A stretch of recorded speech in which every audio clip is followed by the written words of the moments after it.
મારે જે સંસ્કાર ભારતી મેમનો જે ફર્સ્ટ સેમિનાર ફ્રી સેમિનાર હતો ત્યારે હું સાંભળવા માટે મારા ડોટર અને મારા સન બેવને લઈને ગયો હતો.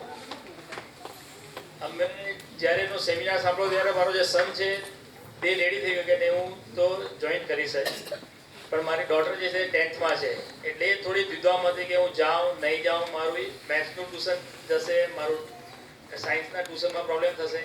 પણ એની દ્વિધા જે હતી એને 2 દિવસ સુધી એને વિચાર્યું ને પછી એને કહ્યું કે નહીં હું પણ જઈશ.